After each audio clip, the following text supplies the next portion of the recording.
what you want, when you want it, where you want it. This is The Mesh. Footcandle Films. Film news and reviews from two guys who really like movies.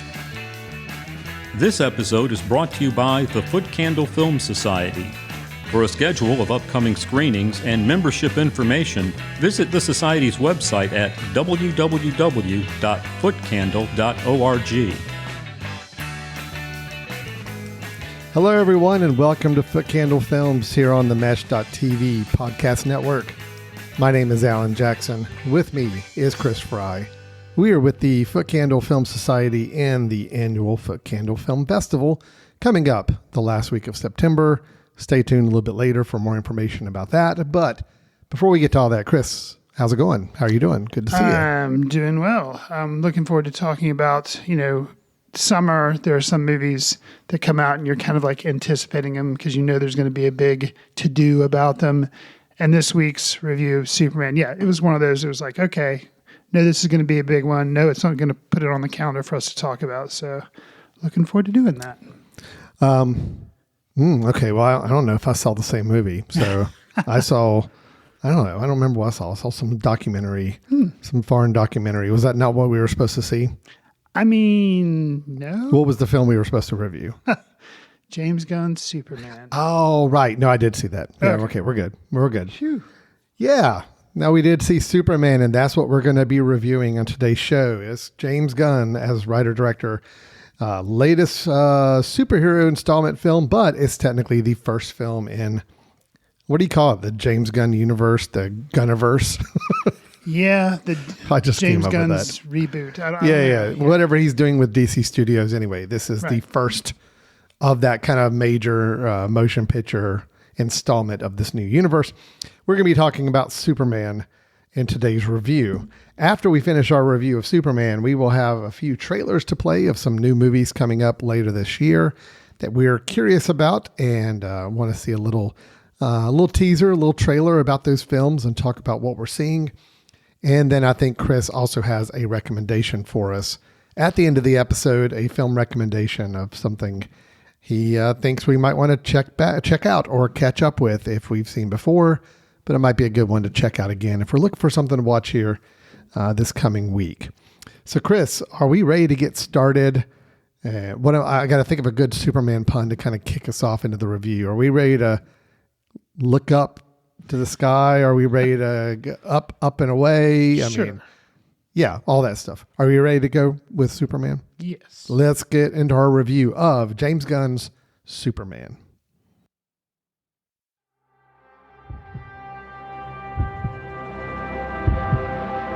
Hey, buddy, eyes up here.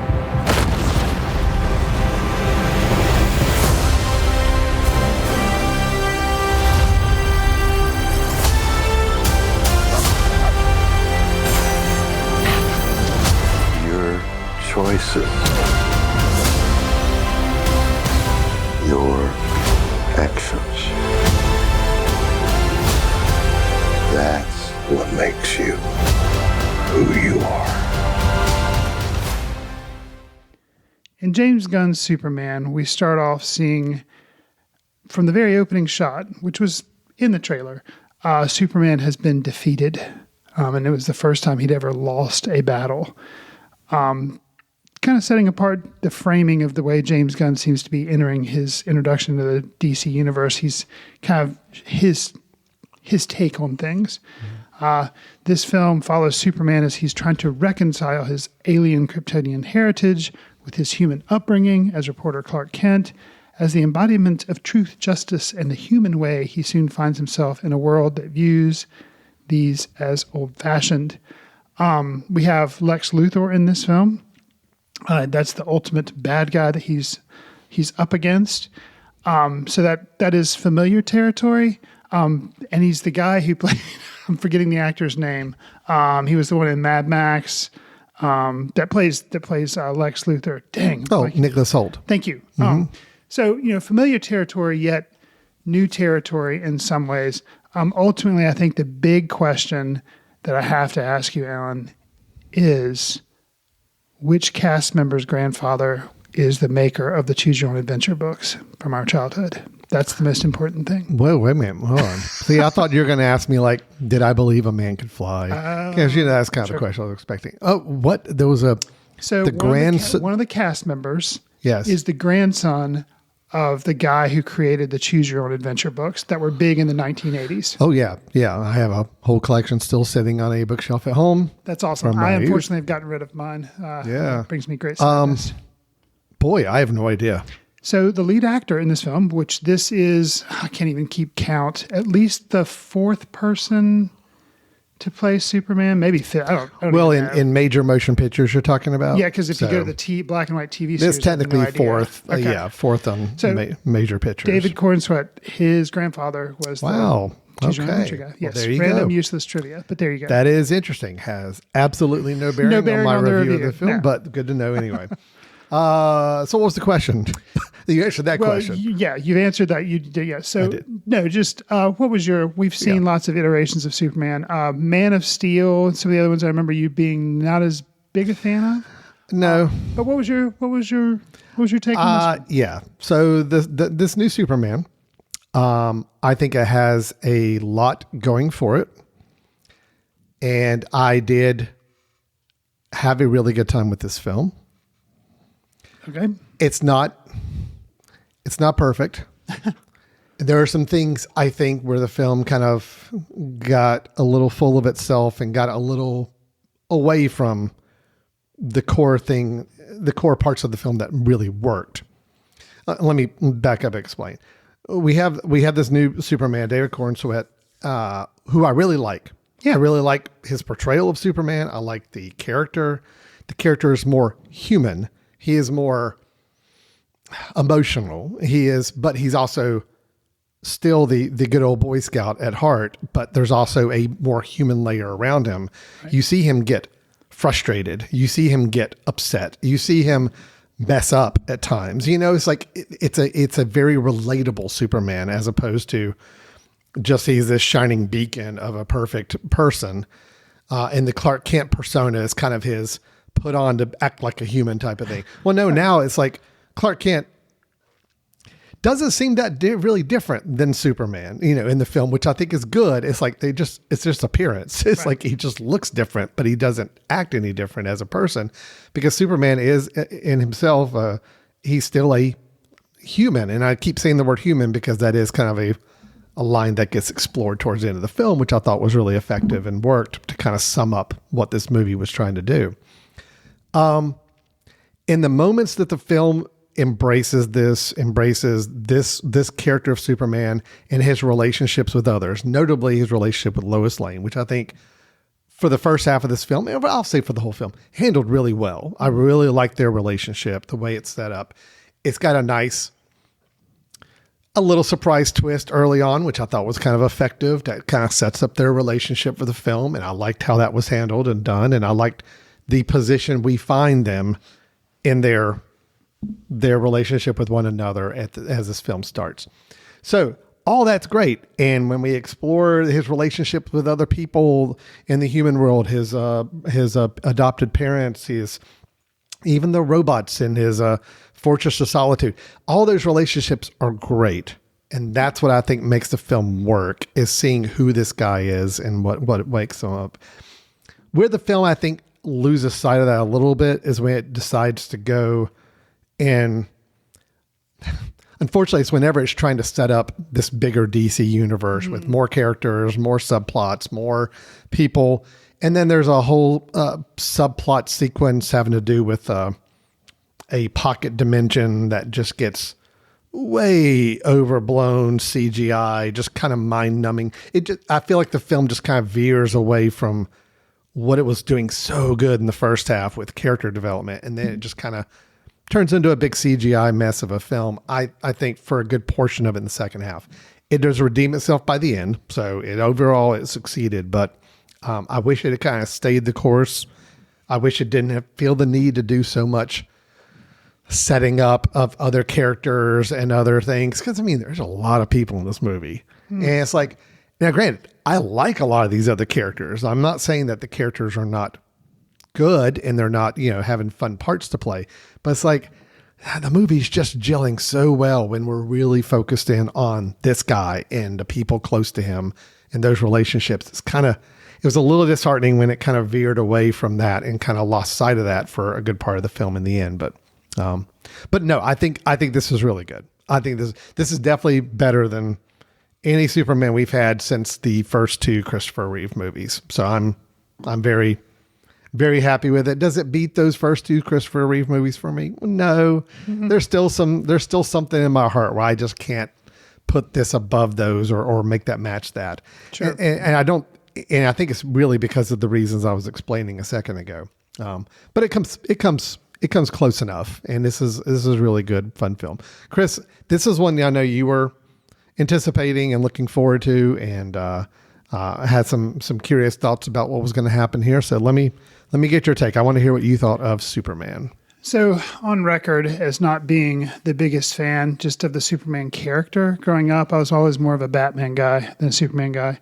But the fact that James Gunn, who, if I heard he was making like a Batman movie, I'd be like, okay, or a lot of other different comic book characters, but him, I think the only thing weirder would have been for me to hear, granted, he's now DC now instead of Marvel, would have been for me to hear that he was making a Wonder Woman movie or a Captain America movie, because his, like the way he approaches films, like his kind of humor and like a lot of times like violence and stuff, like offhand, just doesn't seem to, I don't think of like, oh yeah, that's who's going to be directing Superman. That just doesn't seem like a natural choice. Because these characters are kind of these iconic characters where you can't imagine them dipping into James Gunn's kind of perverse world and maybe perceived ultra violence at times, which, I mean, granted, I know the Guardians of the Galaxy didn't really have violence per se, but there was it definitely pushed buttons at times, and I think even I'll mention there's a couple scenes in the Superman movie, or I think I could see that James Gunn pushing the button like, oh, let's see if we can get away with this. Right. So, James Gunn doing a Peacemaker series with John Cena. Yes, that I'm like, oh yeah, that totally makes sense. If James Gunn had said he was doing a Deadpool movie, yep, that also would make sense to me. Mm-hmm. So I was interested just because the pairing seemed like a very odd couple. Yep. I did enjoy the film. I think my main misgiving with it is when you've already mentioned too many characters. Yeah. Too many characters. It really is a problem in the film. And it eases into it. And I was like, okay, because it introduces 3 members of the Justice Gang. Well, they call themselves the Justice Gang. Okay. Yeah. Mm-hmm. So, and those were ones that haven't really, I mean, Green Lantern has been on screen before. But this is this is a different version. This is the Guy Gardner version of Green. So not the Ryan Reynolds version. But anyways, so Green Lantern has been on the big screen before, but different, but still he'd been there. But then we get Hawk Girl and we get Mr. Fantastic, but Mr. Terrific, not Mr. Fantastic. That's Fantastic Four. Sorry. But anyways, they put them on there, but I thought that was okay because it was like, okay, yeah, James Gunn's like, oh no, here's my Justice Gang. And he's like, okay, fine. And I liked how they were used in the film and I thought they were good. So that was 3 characters that were kind of like all of a sudden new. Instead of just like one, he put 3. I was like, okay. But then as the film went on, they're kept getting more. And I was like, you added. Okay. There is at one point, like it was funny and it wasn't overdone. It was a good like point in the plot or whatever. But we see Peacemaker on screen being interviewed. That was a cameo. That's a cameo. So it's like, okay, I could forgive that. But then we get the guy, I think he's called Metamorpho. Yes, in the pocket dimension. Yeah. And that's when I feel like at that point I was like, okay, we're just a little too much. Yeah. And so Metamorpho playing a big role in the pocket dimension, I was like, okay. And me being familiar with him, I was first introduced to him in a Batman comic where he was part of the Outsiders. Just a little bit of nerddom there. But I was like, okay, cool, but I don't think you're really going to be able to spin it. And sure enough, they didn't. And it was like just enough to kind of be frustrating. So it's like, I don't really get that. Well, that was got to be my whole issue when we get to the pocket dimension. It's like, not only are we introducing another hero that is going to become a supporting character, but it just, I don't know. You could have honestly done away with that entire pocket dimension rift split going on, that was just a big CGI kind of overdone bit, you could have done away with that whole bit, and you've still got so much good stuff to work with to make a great film. So that's the whole reason. It's like it didn't need that stuff because everything else was clicking, everything else was working. So anyway, yeah. Sorry, I'm sorry. Go ahead. Keep going. So I think, and then just when I thought we'd kind of done that, there's a point where Lois Lane leaves the Daily Planet to go off, like to help Superman basically, and Perry White, who this time is played by an African American. I was like, oh, that's cool. It's the first time, so that was unexpected. But he says, hey, how many people can this, ship hold? She's like, 5 or 6. So she then gets, of course, Jimmy Olsen, which we'll maybe touch on him a little bit. But then these other random people who I could tell if I was a bigger Superman fan, I might know who they are. But it was just like, no, why do you have to bring these extra people that don't serve any purpose except for maybe nerding out of like, oh, well, that's so-and-so, and they're going to do. Well, see, here's my argument on that. That's just irritating. Right. Well, here's my argument on that. I wanted more of those characters. Oh, really? But less of the other heroes and other villains that were brought in. It's like, that's the kind of stuff I wanted to explore more. I wanted to see more of these relationships with the people that Clark Kent and Lois Lane work with, and that whole dynamic set up a really good Daily Planet dynamic. But I feel like all their time is monopolized and put off to these other superheroes and even villains. I mean, Chris, there's a lot of villains in this movie. You've got Lex Luthor. He's got his 2 people, like one's, I think the engineer, and then one they call Ultraman. Yes. It's like, and then you got these Raptor armored guys.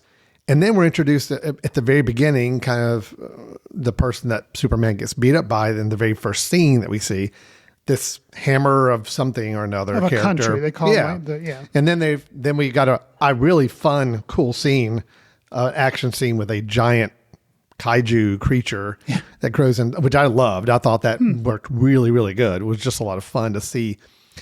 We've never got to see a Superman movie where Superman's fighting just some freaking crazy monster. Like that happens all the time in his comics because that you got to have a threat big enough to like take on Superman. Right. But we never see it in a movie. He's always fighting Lex Luthor or fighting like one other guy. But I do feel like it was just a pile on of villains as well as other heroes. And it's like, I wanted more of the relationship. Superman is enough of a hero to follow in this movie. And the only one I'll give a pass to that I want to see absolutely more of is Mr. Terrific, who I absolutely loved.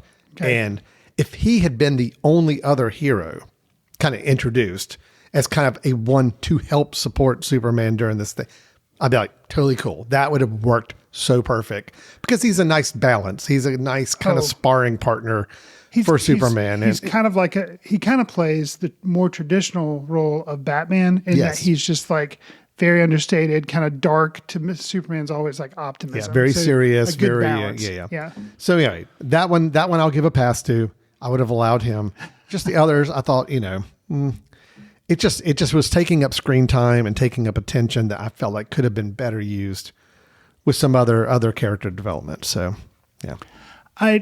So I'll touch on Mr. Terrific just a little bit more. I had seen a little bit in the trailer, so I knew he was going to be in it. And I know very little about him, but I was aware that there was a character called Mr. Terrific and kind of some of the stuff he does. But yeah, like halfway through this movie, I'm like, I want to see a Mr. Terrific movie. Yes.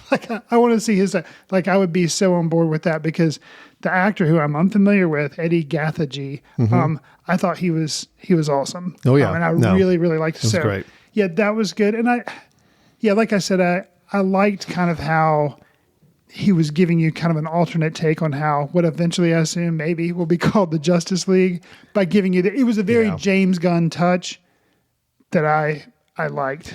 I don't mind. And again, I get it. You have to do some setup in a film like this. Sure. I get it. It's a commercial business. He's building a universe of characters. And like that way, if he wanted to roll out next year, a Mr. Terrific movie, everybody'd be like, oh yeah, that's the guy from Superman. We remember him. And that helps box office sales. And it's good. I get it. I get all this, but the Justice Gang was in there a lot. Yeah, I thought, it was almost one or two scenes too many where it would have been cool just to introduce him during like the big monster fight. And then you didn't need to see him again. It's like, and then we didn't need the extra ultra pocket dimension thing going on. It's just, again, it just felt like it was just stuffed in there. And it's like the stuff that was really good, they could have let breathe a little bit more if they just didn't feel the need to cram so much into this movie. So, and again, I wanted more Daily Planet humans that to interact with, because I really liked, you mentioned Jimmy Olsen. I really liked Jimmy Olsen in this movie. So, and he actually had a role to play, and he like his manner. It's just, he had a personality, which I liked. And Lois Lane was a really good personality in this film too. I mean, really great. So again, we could have had more of that. Perry White, you mentioned great casting on that. I think it looked great. He's in he has like 3 lines, I think, the whole movie. And it's like, come on, we could have gotten more of this. Like, why did these lines have to go to these other super powered characters that we didn't really need? So anyway, I get it. I was striking a tough balance between, I understand setting up this universe and having the need to introduce all these characters, but it just took away from what was a really good, interesting story. So for example, Chris. Yes. And I just want to be clear. I really did like this film. Okay. So I am kind of nitpicking on it right now. Sure. We have a really, I think, an interesting story where Superman learns something about his past, about his upbringing, that it was unknown to him. Was it known to you? No. Okay. Do you know if this? No, that is not canon at all. This is an original thing for this movie. Okay. I mean, unless there was some one-off graphic novel or something that I'm not familiar with, but in general terms, no. This was a twist. James Gunn original twist, Yeah. or really, yeah. Something that Superman learns, which I think is fascinating. I'm like, oh wow, that is really cool. Yeah. And we get a couple of scenes of Superman wrestling with it. Oh yeah. But then that's about it. And it's like, I felt like there could have been more mind with this. And again, I'm just going to go back to, there was so much other stuff being crammed in this movie that I felt like the things that really could have mattered got a little short shift. Now I'll go back to the beginning of the movie. In the first 20 minutes of the film, we have a scene that I actually, at the time watching it, I mean, I loved it. It was great. It was between Clark and Lois. Yes. And it's a interview scene. Yes. Super, really good. Went on pretty long. And I actually, when watching, like, okay, wow, they're actually letting this breathe. They're actually giving this a lot of time. This is giving me good confidence for the rest of the movie that this is the kind of stuff they're wanting to explore in here. And this is fun. But then that's the most we got, like, of any kind of real elongated development at any point in the film. And after that, it was kind of, everything was very quick touched on. And so I loved what they were trying to do. I loved what they were trying to say. I liked the overall core of the story. It's just, I think by the second half of the film, it kind of all lost its weight because we were just, we're in CGI dimensions. We're in rescuing a metamorpho baby. We're, doing all this other stuff. It's like, okay, well, I kind of wanted to keep exploring this whole issue that's going on, this whole public persona and how he's being viewed by the rest of the world. That to me is fascinating. And I felt like the film just kind of lost a little interest in that because it wanted to do all these other shiny things. And, I would have liked more of what we were seeing in that first half of the film, that real development that we were seeing with these characters and with, especially with that plot twist. Right. And I think for me, they actually did the perfect amount of examining that kind of twist. And I was like, wow, I hope, I don't know if that is canon as they refer, but if it is, I'm glad I didn't know about it, because I thought that was really interesting. And it was in there actually just enough for me. Okay. Because, this film is about action scenes, about heroes beating up bad guys and everything, but to have that little thread in there, I thought it was just enough it made it kind of stand apart because it kind of challenged your notions of who Superman was or is. Like you too. Okay. Other than I really liked the opening that I alluded to, how it's like text on screen. They're like, 3 million years ago, and they kind of did this build up to time and then brought. So this is just called Superman, not Superman 800 or Superman 8 or whatever. Yeah. So it's like, okay, but instead of doing an origin story, they just did it this way. And it was like, you still got a little bit of a history and, you kind of know the background anyway, but this was just, on its own terms. So I really liked that. Agreed. And so I like that. And then the second thing that hit me, so it started off really, really well before we got overwhelmed with characters.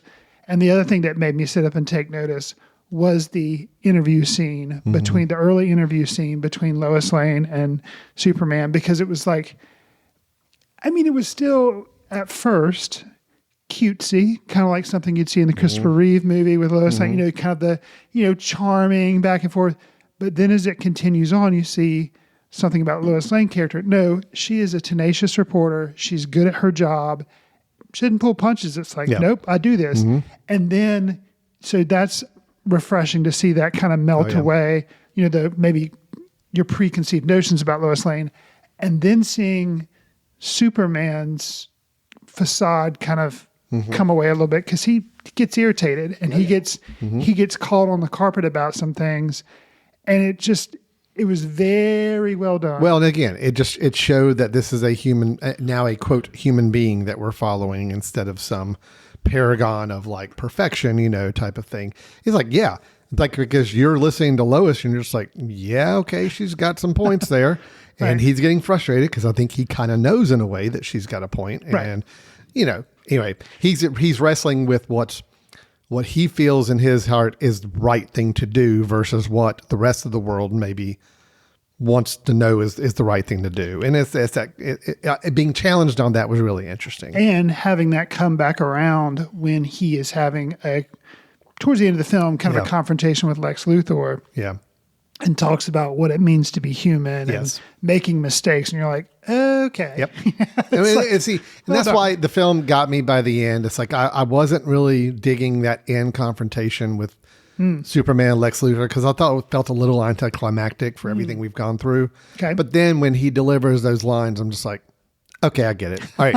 I got it. It works. Right. We're good. So, and actually, anyway, the state that Lex is kind of in at the end of the film, I think is also really an interesting choice too. The fact that he sheds a tear. A lot of tears. I mean, he's downright distraught. I'm like, okay, good. Show that this is also a human being. This is also a person. He is a big evil villain, but he can still. Well, there's a really interesting piece of dialogue over a remote microphone speaker thing between Superman and Lex, where it's like, where Superman's trying to understand, like, why are you doing this? It's like, type of thing. And finally, and Lex just kind of lays it out. It's like, here's why. And I'm like, yeah, okay. That's putting it out there. And it's I mean, I thought it was really, again, it was just I felt like these were characters, these were actual people and not just stripped off from the comic book and nope, Lex has got to be this way and Superman's got to talk this way. And it's like, no, let these be actual people that we can relate to. And I think they did a much better job of that. So, yeah. So what was your reaction, which we saw it in the trailer back when the first teaser trailer came out? How did you feel about Krypto? Oh, the super dog. I like Krypto.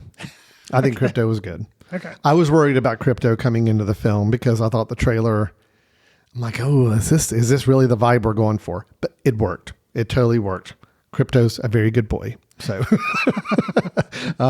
I like their interplay, and I like the way that Krypto became kind of the symbol of what Superman feels like he needs to do. There was like a moment where, Superman is kind of in a very down point, and Krypto is gone, and he keeps just telling Lois, I've got to go help Krypto. And it's like, that it's not all just he's got to go help his dog. It's like the dog represented the much bigger picture of who he felt like he needed to take care of and who he needed to be. Right. And I like the role that dog plays in kind of reminding us of Superman's focus and intent on this. So no, it was good. It was fun. My experience with Krypto was we have a dog that just turned a year old, and so behaves very similarly. Doesn't look anything like Krypto, right? But yes, so I was in the bag for Crypto because of the dog I have. So, but no, I liked it. And I was curious how that was going to be integrated because I know a lot of people were like, what? But in a way, a very James Gunn type touch because he is a big animal person and which you saw in the volume 3 of Guardians of the Galaxy. So, but I thought it worked. I will say I got a little worried in Superman only because I remember Guardians of the Galaxy volume 3 and how much animal drama there was. Yes. It made me very nervous throughout a good part of Superman for Crypto. So I'll just say, I'm just going to leave it at that. Sure. But I did have my nervous moments. Gotcha. So, and so tagging back to my number one problem, and like you say, overall, I really like the film. Superman kind of lets slide that, well, this isn't really my dog. I'm just watching it. The reveal towards the end of the film, again, I get it, setting up a franchise and everything, but there's already been talk that this will be this character. They're that already shows doing up, a movie on this character that shows up. Like you kind of already knew this was going to be a movie. I wanted but that to be that needed to be a after the credits sequence. Right. It's just like if you're ever going to do a post credit sequence, that was the perfect one to do. It's like to actually kind of weave that in. No, I wanted the film to end. I'll just say it was. I think it's where it actually did end. Is Superman watching some things to recharge in a way. Yes. I think, and that was the end, right? I mean, that was the last shot we had. I believe so. Okay. Yeah. All right. Which actually. And that was fine. That was good. Yeah. I really like that scene, a nice butthole and thing. It confused me at first before you got kind of the full effect because I was like, wait, what? And then I was like, oh, I get it. And it was kind of in a way, it was kind of obvious, but then still like, I don't know. It worked. Done. It worked really well. And the use of some, I'm going to say, quote, punk rock music, although it was a little, I don't know. It was talking about the fictitious band. Yeah. Okay. Well, that and the closing song. There's like a song played during the closing. It was an interesting choice, but I get where James Gunn was going with it all. I think because there's a line, the reference to punk rock is a lot through the film. Yes. Lois references it. Superman tries to make an appeal to thinking that he's a little punk rock, although he's getting called on that. Right. But I think the argument is that being good and nice is a bit of a punk move nowadays. It's like, it's kind of that counterculture belief. Right. So it's like if Superman wants to believe that he's a little punk rock because he's good and wants to do good for people and wants to help people, and then he is punk rock. So, and that's kind of cool. So anyway, I get it. No, I thought for the most part it worked, and I did have a really good time with it. I do feel like the opportunities it had to transcend into greatness were impeded by its desire to be a franchise film. Yeah. Yeah, I think that's basically the way to describe it, because I feel like there was a lot of running time that could have been used so effectively to develop some other themes, some other character development, to get some other relationship work going on, and the stuff that I thought worked the best. And it's just, I felt like that was all kind of watered down to bring in these other characters and have these other subplots that we needed. And I just, I didn't feel like this film needed it. I really don't. I think the way I kind of was thinking about it afterwards, and it kind of goes back to James Gunn's involvement with Peacemaker and the second season that is imminently coming out, I think in late August or something. If this would have been a limited series of like 6 episodes, then the introduction of characters and like the progression, I think in a way would have worked better for me, because it just would have given you time to kind of sit with things. You have time to breathe. And so it's like, for me, it's like the mentality, maybe like coming off Peacemaker, it's like he kind of approached this with the same, it's like, no. This needs to be more of a slim down. If you want that many characters, then you need to make this a mini, which there's no way I don't think, well, I mean, they did like Lois and Clark, but like they wanted this to be a movie, but it's it was still kind of set up. Well, and anytime you're making a movie, you have to always be cognizant of the clock. I mean, you do. I mean, it's like you want a 2 hour to 2 hour 20-minute movie like this. Right. This movie was 2 hours 9 minutes. There you go. If you're going to give 15 minutes of time in this precious 2 hours of time you've got, to these other characters, that means that that's time that's being taken away from other characters or other developments. It's all a balancing act. Sure. And I think it just tipped a little too heavy into these other subplots that were more in fan service and universe building than just letting the film itself breathe on its own, because I think there was enough there. We didn't mention I mentioned the villain Ultraman. Yeah. Is that canon, or was that? I think so. I think there is I'm not really familiar, but No, I liked what was done with that character. I actually thought that was kind of fun. Mm-hmm. It's just that by the end of it, it's like we had already just gone through so much other stuff in that last half hour that it just kind of seemed like it was piled on. But think about how great that movie would have been, how almost perfect. If you strip away some of that stuff in the middle, that extra dimensional stuff, which I don't think was really needed. I think you could have gotten the same point across without it. Right. I liked the fact that there is a geopolitical storyline to it. Yeah. I really like that. And I'm like, I wish that had been done more with, actually. But again, I felt like that was another thing, kind of just lost a little bit of energy or screen time because of everything else. But you let the actual political war going on and make that a big center point. Then you got the thing with Ultraman, kind of this other villain that Superman has to face, and what you learn about him. That all is driving this movie. I mean, that you could have made the whole movie work with those plots and been great. So anyway, that's my only issue with the film. But otherwise, I'm pleased. I'm happy. I think it was a good start to what James Gunn is trying to do with these characters right now. I'll close out thoughts on the film just by saying I'm curious, and you'll probably know the answer because you already knew the development of some of the films coming down the pike for James Gunn and the DC Universe. Kevin Feige, I'm not sure how you say his last name, but he was kind of in charge of the MCU, but he never directed any of the films. Is that true? Correct. He's not a director. Okay. Yeah. Mm-hmm. That's what I thought, but I wasn't sure. Okay. So James Gunn, director, but he is kind of the Kevin Feige of the DC universe now. Yes. Do you know if he will, and I'm imagining, is he going to now kind of step back and be this Svengali, like the overall guy, and let other directors come in? Or do you think he's going to pretty much be both the, brainchild, the brain organizer of everything, kind of the maestro of everything, and still be a director? Or do you know if he's going to I think he's going to, I think what I've picked up is that he's still planning to direct stuff for it, but he's also kind of doing both roles. But there's also the two of them. With Safran is truly a Kevin Feige more character, where he is just a producer and kind of coordinating everything. I think James Gunn is more creative on the stories and what the characters are doing, and also jumping in and directing some of those as well. I don't know what he'll be directing next. I know that there are talks about a Wonder Woman movie, but I think he has said that it's probably not something he's going to do. Okay. Supergirl, he is not directing. Okay. The person directing it is Craig Gillespie.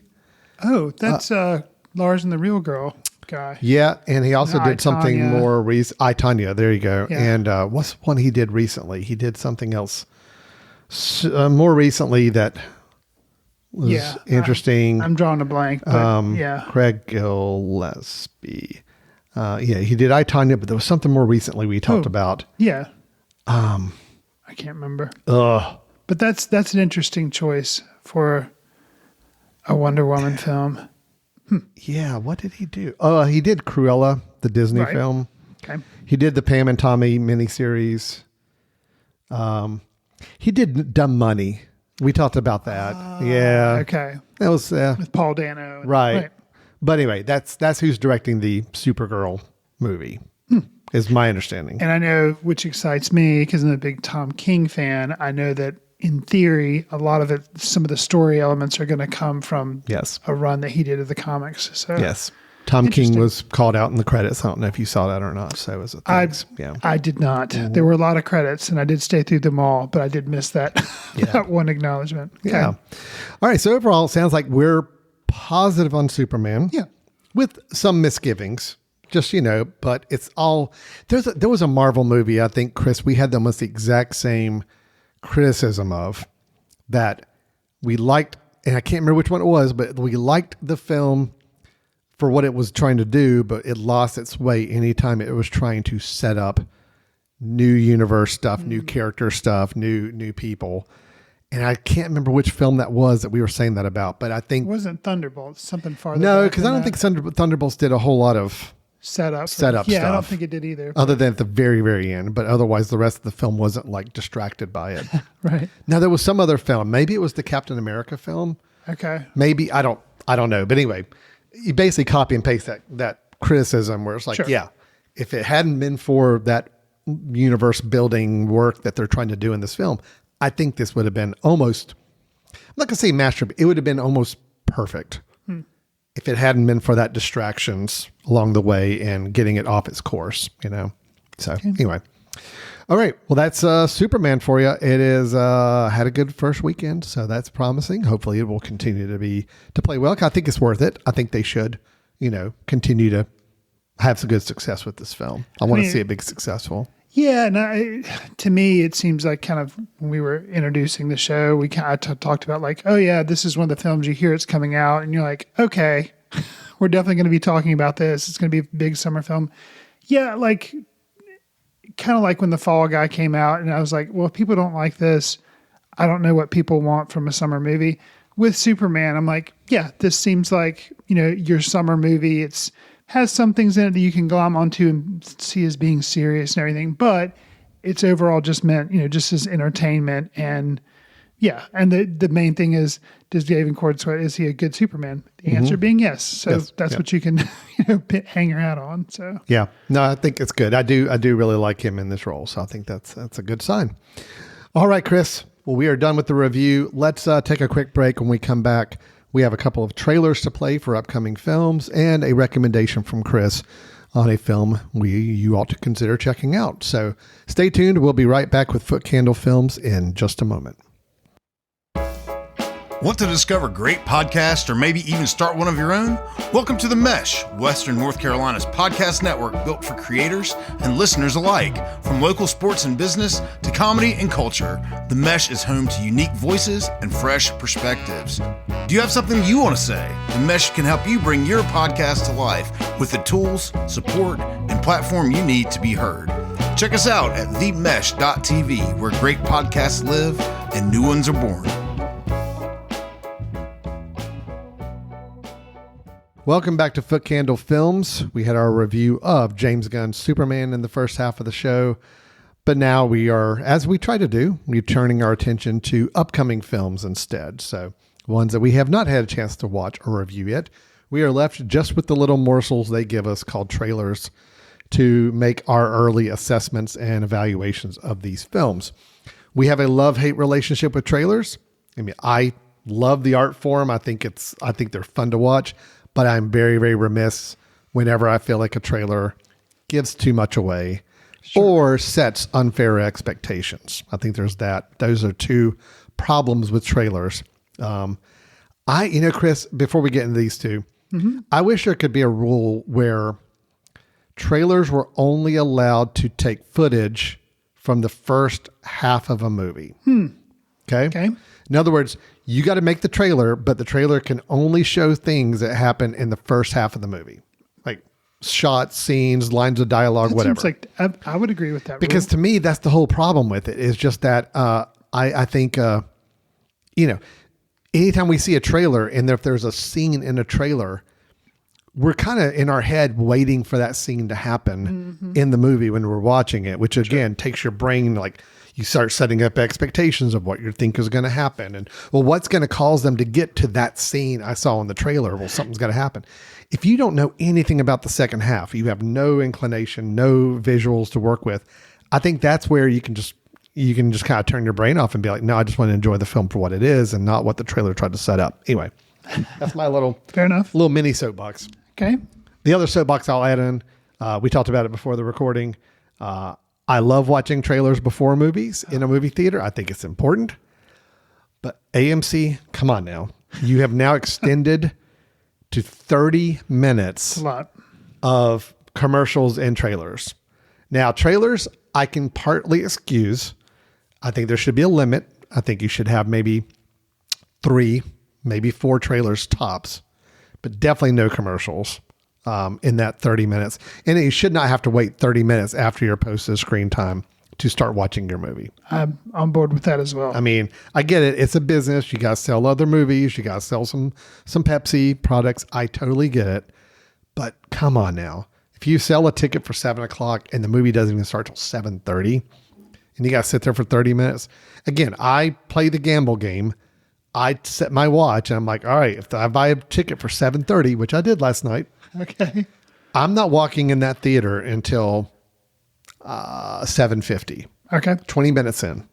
That's my safety buffer. I'm like, if I'm there 20 minutes after the stated ticket time, I'm fine. I will maybe see like one last trailer in the end of the realm, and then I get to see the Nicole Kidman a little bit beforehand, and then I'm ready to go. So Anyway, sorry. Okay, soapbox is done. Did you have any? I mean, do you echo those thoughts, Chris? I mean, do you have? I will say, for the most part, number of trailers doesn't bother me, and here's why. Mm-hmm. You are in a movie theater. The assumption is you like movies. True. And generally, I could be called out on this. I don't watch a lot of like normal network TV these days, so I don't know. I haven't sat there.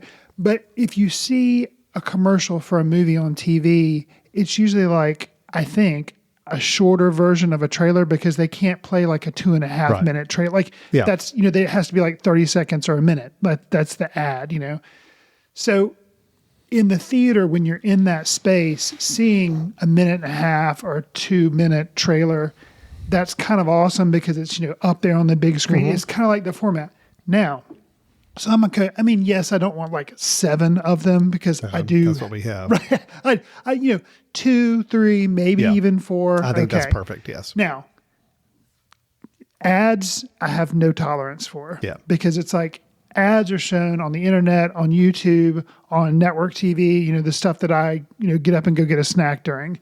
So those are not, and I'm like, I'm already here. Yeah. I've paid $18 to sit here. Yeah, no kidding. So yes, I don't have any tolerance for commercials. Yeah. Which I know trailers are, but to me they're different. No. Trailers are different because I also feel like trailers are a form of art. I do think there's an art to trailers, and they are a form of entertainment. I'm entertained watching trailers. So I have no problem with that. I'm with you on ads. Okay. I think there's so many other ways that movie theaters could work in sponsors without taking up time on the screen after the stated ticket time. Sure. Play ads all you want before the ticket time starts. The 15 minutes before a movie time, go crazy. Play ads nonstop. Put ads on my popcorn buckets or on my cups. Put ads in the lobby. Put ads wherever. It's just, once I've paid a ticket and ticket prices are so high, it's like, once you buy the ticket, you kind of don't get to advertise to me anymore unless you're just selling me on other movies you're going to show. But anyway, all right. Soapbox done. Okay, we're done. All right, Chris, we have 2 trailers to play. Speaking of trailers, both of them from very well-acclaimed directors, interesting directors that I'm always curious about their choices in next projects and films. But this first one we're going to do, I'll admit, I've seen the trailer many, many times because it plays in front of every movie I've been to in the last 2 months. Including Superman? Okay. Same. I like the trailer a lot. I think it's really good.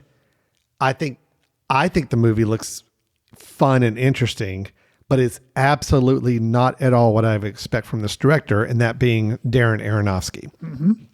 If you told me Darren Aronofsky was doing a crime caper that seems to be a little bit, it's violent, but it's also some humor, and I would not have expected that at all. It's like in this film, it's called Caught Stealing. Hank Thompson, who is played by Austin Butler, is a high school basketball phenom who can't play anymore, but everything else is going okay in his life. He's got a girl played by Zoe Kravitz. And he's got a punk rock neighbor friend, Matt Smith, who asks him to take care of his cat for a few days. And because of that, it then triggers an entire thing where Hank finds himself caught in the middle of a crew of threatening gangsters, all wanting a piece of him. So it's just an interesting project for Aronofsky. But I love especially coming off The Whale. Yeah, coming off The Whale. And I mean, before The Whale was Mother. I mean, it's just crazy, Yeah, this is not, but I admire the fact that it is a very different film than what we've seen him do, and let's see how he pulls it off. But yeah, let's watch the trailer for Caught Stealing. No Jane's Addiction song in this trailer, Chris. I'm sorry about that. A little bit disappointed. I know. But let's check out the trailer for Caught Stealing, and we'll talk about it on the other side. Here we go.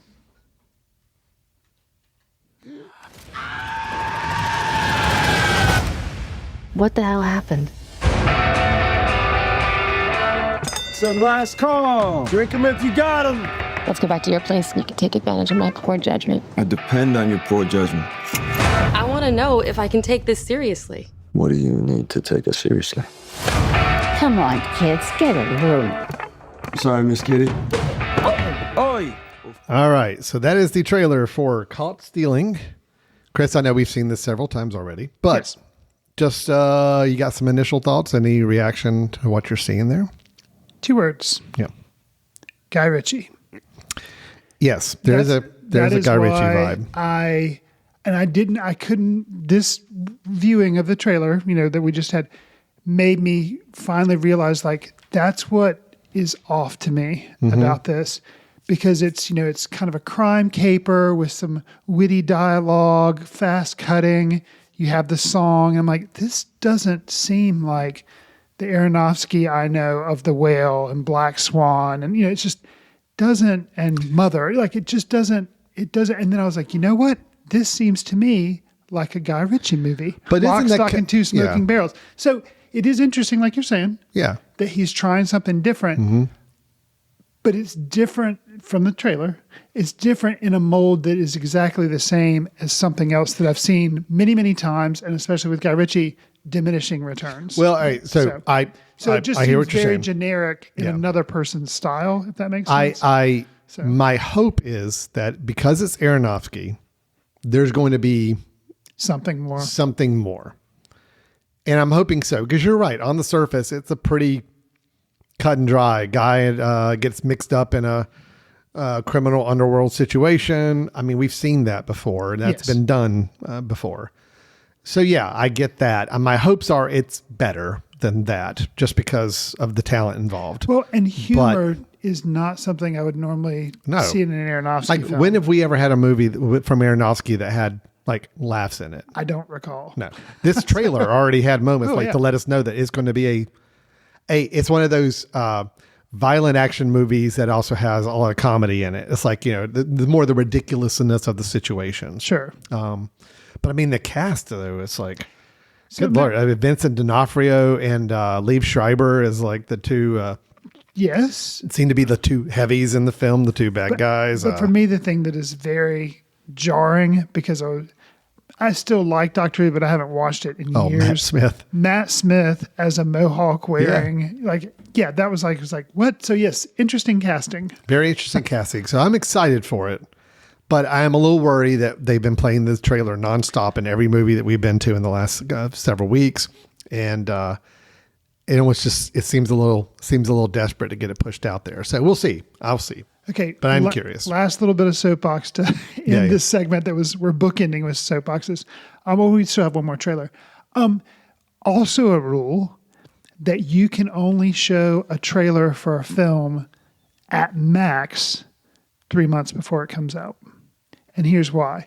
Because it gives you too much time to think about it if it comes out any more earlier than that, and then that can kind of ruin the film, because then you start to guess, you start to try to figure out the plot if it's shown 6 months ahead of time or whatever. It's it's too much time. So have a time frame. It's nope, this is when you can put the trailer out, is a max amount of, I don't know, maybe 3 months. I don't know. Because it is a coming soon type thing, but I don't want it to be. Yeah. So I don't know.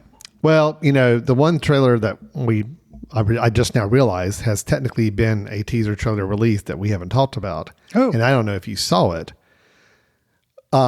It's the Christopher Nolan, The Odyssey. Oh, I did. Yeah. I've seen it twice. That is a now. year. That's it. Yeah, because they say 1 year from now, which I think he did that similar scheme with Oppenheimer. Yeah, they I just think so showed like too. a countdown clock. Yeah, which I guess, I mean, if it works to go that far in advance and start teasing things, that's fine. But anyway. Yeah. All right. Let's check out our second trailer. Okay. This is also another very interesting director. We've talked about many times on this show, reviewing, I think, his last several films for sure. And it is Yorgos Lanthimos. He has got a new film. Last one we did was Kinds of Kindness. Yes. Which came quick on the heels of Poor Things. Yeah. I really liked both of them. I liked Poor Things more, but I did like Kinds of Kindness as well. I think I'm probably reversed on that. I think I liked Kinds of Kindness. I think you liked it better than Poor Yeah. Things. Yeah. I mean, to me, still, The Lobster is still, to me, his shining star. Agreed. Top peak Lanthimos at this point. But I'm still very intrigued by anything else he's working on, and I get excited about his films. So we do have a teaser, and by teaser, I think this is a pretty short one.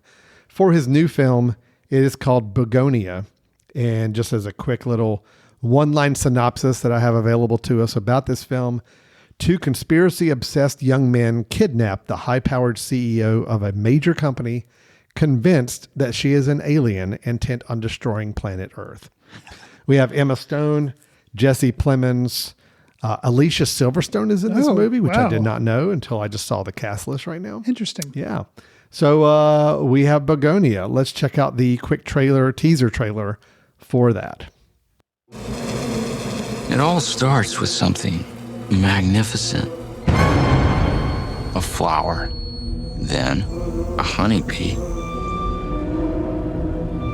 The workers gather pollen for the queen. Good morning, Corey. Good morning, Michelle. But the bees, they're dying. And that's the way they planned it. To make us the same as the bees. Let's go again. But it is not in control anymore. We are. Sometimes I give myself the creeps. All right, so that is the teaser trailer for Begonia, the new Yorgos Lanthimos film. I'm looking for a release date on this. I think we've talked about it before. Is it October? Yeah. Okay, good to know. Good to know. Chris. So that fits in with my can't be, well, maybe it is a little bit more than 3 months, but my rule would be for trailers playing in theaters. Yeah. Yeah, I am interested to see anything Lanthimos does. He has returning kind of people that are coming into his sphere that he uses kind of as a rotating cast, Jesse Plemons and Emma Stone. Yeah, I'm excited to see this. I guess in a way it does look a little familiar of people downtrodden, taking a CEO, kidnapping a CEO and doing, trying. But I guess a little bit of the unique thing is they're not just kidnapping her because they think she's a jerk or something. They think she's an alien. Right.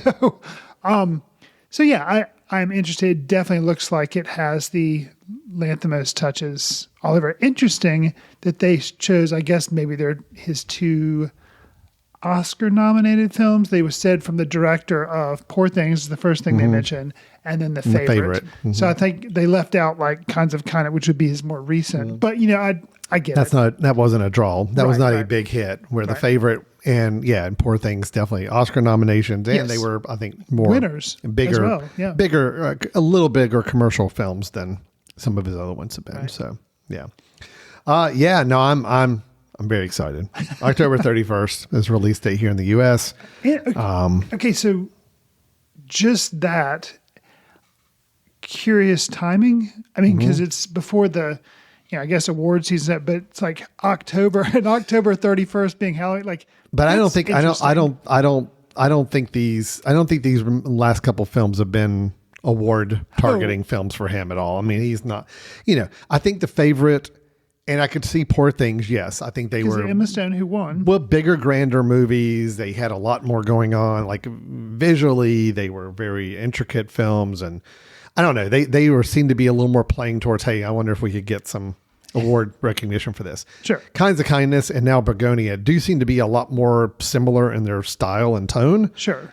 And I don't think that's their intent. Their intent is, no, he wants to make this movie and that's what he's making. So, and that's what we're going to show. So, right. Yeah. So that is coming out in October, and yeah, very excited to see that film, and I hope it works. I hope it's a good time at the theaters. All right, Chris. Well, that is all the news we had. Just those 2 trailers. We got to throw in a little soapbox action in there as well, so that's always fun. Sure. So let's wrap up some things here with us, Chris, with a recommendation from you of a film that you think listeners may want to check out or revisit or see for the first time if they haven't. What do you have to recommend for us today? So you and I both saw this movie probably when it originally came out in 1982 in the theater. You probably saw it most recently in 2022 when we had it as a screening in downtown Hickory as an outdoor family film. Mm-hmm. And I then just now recently caught up with it or watched it again just a week or so ago. And it's E.T. the Extraterrestrial. And you're saying, okay, odd choice. Well, outer space person from out of town comes in, kind of like Superman. Right, right. It's, Steven Spielberg's film. And the thing that kind of, watching it when I did in 2022, I was like, yeah, it's okay. But I was watching it outdoors, a little bit distracting. I couldn't really focus in on the film. When I watched it most recently, I saw it at home on my TV, and I was really able to kind of lock in. And it's kind of a perfect film. Okay. There are things that are maybe, less so, but for Spielberg at this point, you can just see how it's a family film, but then it still has some things going on there with what happens when government things get involved and things can get kind of ruined and trying to act older than your age. Elliot has older brothers who he aspires to be. He's kind of the loser that's kind of left behind.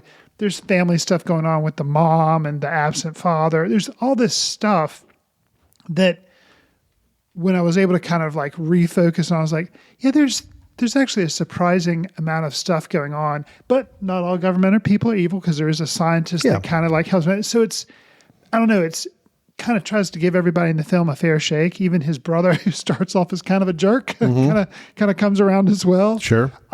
So, and something else that I didn't even notice when we screened it in 2022, but I really saw this time. Man, we've talked before about the girl who was in the movie The Fall as a child actor and being like, oh, she was so awesome, and I don't know what she's done since then. Right. Or Beasts of the Southern Wild, like that. Mm-hmm. Man, Drew Barrymore. No, yeah.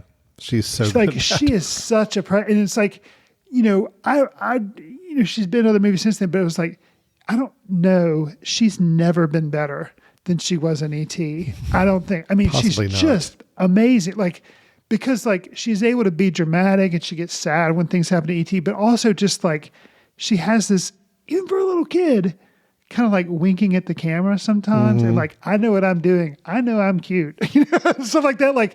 It just, man. And the little kid Lipnicki or whatever and Jerry Maguire, yeah. I mean, man, Drew Barrymore.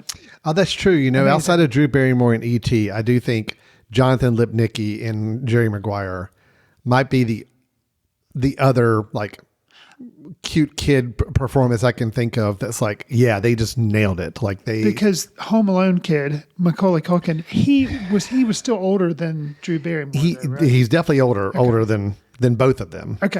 And I mean, he was definitely performing more. Macaulay Culkin was, where I think, I don't know, Drew Barrymore and Jonathan Lipnicki at their ages in those 2 films, they're still so young. You don't know how much of it they're really processing as acting versus how much is just being told to act certain ways or say certain lines and they say them.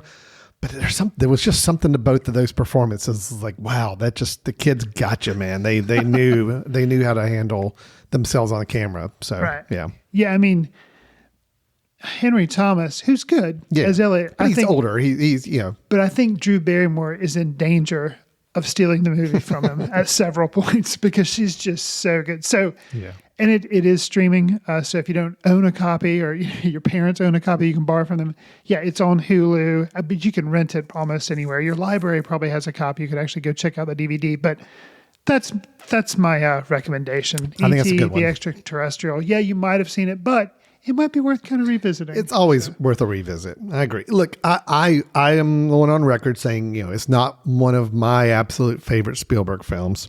I would not have said so before this revisit. Yeah. So. But I also can fully admit and appreciate that, it is a perfectly crafted movie in all technical sense and all the way Spielberg handles the flow of this movie. I mean, it is technically perfect in hitting all the beats it needs to hit in just the right way, just the right amount of time, the pacing, the everything's great. So no, I totally get it. I was one who I think was maybe a little anti-ET when it first came out at the age I was. I don't know. I was at Close Encounters, like, all right, no, I want Close Encounters. Don't give me this ET stuff. Close Encounters was like the perfect movie as I was growing up. That was kind of baby. And and also, I guess in hindsight, not appreciating it as much when it first came out, but having seen it years later, like when it came out on home video and everybody was watching it all the time, I thought it was manipulative only because all the films that came out after E.T. were trying to mimic the tone of E.T. So I'm just like, oh, he's so sappy and so manipulative or whatever. But it's like looking back, I'm like, no. It was really good with what it did, and it did it just right. So no, I can appreciate it. Yeah, the imitators made you dislike E.T. Yeah, exactly. They did. They kind of watered down that whole landscape of these type of films. But if you go back and realize, like, no, E.T. kind of set a new standard for this. You got to give it props for that. Right. And I think when I watched it in 2022, that was kind of my thing. It was like, yeah, I've seen that. Yeah, I was kind of done with it. Yeah. Because it was all the imitators. But when I watched it this time, I was like, no, it's what I've always said about, I mean, even I'll go to my classic, Citizen Kane monologue. Okay. Yeah. People look at Citizen Kane nowadays. If I show it to them for the first time, they're just like, I don't really see the point. I mean, it's fine. It was okay, whatever. It's like, no, but you have to think about it in terms of what audiences were used to at that time. And when it came in and did this, that was different. You could say Citizen Kane is like a lot of films since then, but they all came from that. It's like, you have to acknowledge the original side of it. E.T. is the same way. You have to acknowledge that when he put that movie out, that was kind of setting a standard of this is how you do a family-oriented adventure sci-fi movie with a real heart, and he nailed it. So it was great. Good call, Chris. All right. I thought, Chris, you were going to make it as a recommendation, which I think we should at least acknowledge it, unless you were going to wait and do it as a recommendation later. The most recent Foot Candle screening. Yes. I was, but you want to wait as and hold far as that? I could tell, it's not streaming anywhere. I thought it was. Okay. I thought it was available online. Are you saying streaming or like just available digitally at all? Yes. I thought like they were still maybe trying to, it was like, I looked and I saw, I mean, you can rent it right now for $5. Okay. Well then, Anyway, why don't you save that for next week? I'll save that for next. We'll have that as another one next week. Okay. And, just because you were recommending summer movies that we showed Downtown Hickory during our summer movie series, we did E.T. 2 years ago. This past weekend we did, and I hate the fact they call it Indiana Jones and the Raiders of the Lost Ark. That is now the official new name of the movie. They rebranded it many years ago. I don't like that, but I'm going to call it Raiders of the Lost Ark because that's what it is. Do it. That movie, we showed it as an outdoor screening in Downtown Hickory last weekend. And it was good. I mean, it's a good movie. Yep. It is a very good movie. Another good Spielberg movie. He's going places. I think he's got a future. I'll tell you what, E.T. was 82. Yeah. Raiders of the Lost Ark was 83. Or no, 81. Okay. Yeah, it was Raiders and then E.T. I think came back to back. It's like, man, you talk about a guy who was just nailing it, in the early to mid 80s, man. Anyway. Yeah. All right, Chris, we're going to wrap this up. Thanks everybody for listening. Chris, if anybody wants to talk to us, share any thoughts, feedback, they saw Superman, maybe had some different thoughts than us, or wants to bash on ET. I don't know. Maybe they do. Maybe they have opinions they want to chime in on. Sure. How can they get a hold of us and join in the conversation? You can send an email to info@footcandle.org. You can leave us a voicemail via the contact page on the mesh.tv website. You can follow us on Facebook at Foot Candle Film Society, Instagram, Threads, Blue Sky, and Twitter. We're just simply Foot Candle Film. Al and I are also on Letterboxd, where we attempt to track what we're seeing and leave quick takes. Do us a favor. If you like the show, consider giving us a star rating or write a review, or share with friends on whatever service you receive your favorite podcast on, because it'll help us reach new listeners. We'd appreciate that. And I think we haven't actually mentioned this yet, no, you did at the very top of the show. I mentioned at the beginning, but yeah, go ahead and give the deets. It's the 2025 Foot Candle Film Festival, September 19th through the 28th. We will have more information like lineup and things like that very soon at the website, footcandlefilmfestival.com. We also, footcandle.org is where the film society is, but footcandlefilmfestival.com. It's a lot. That's where you'll go to find like lineup and information like that. So we hope you join us. It's going to be a good time. It will. It's going to be a very good time. We're super excited. New website is up for the festival. We're days away from making our announcement of the films and the schedule that we'll be publishing. So by the time you hear this, we'll be close. I don't know if it'll be up there, but it'll be close. So definitely just keep your eye on the site to see that. And we should have those up there and announced and ready for tickets to sale very, very, very soon. So, all right, Chris, we're going to go ahead and wrap this up then. Thanks everybody for listening. We look forward to talking to everybody next time we get together. Take care. See you in the ticket line. Watch films in the company of like-minded people in the dark. Watch films in the underground. We won't let anyone know where you are.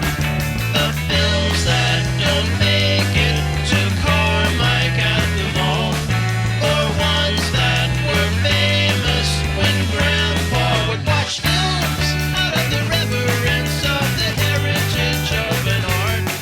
Watch films through the courtesy of Foot Candle Film Society.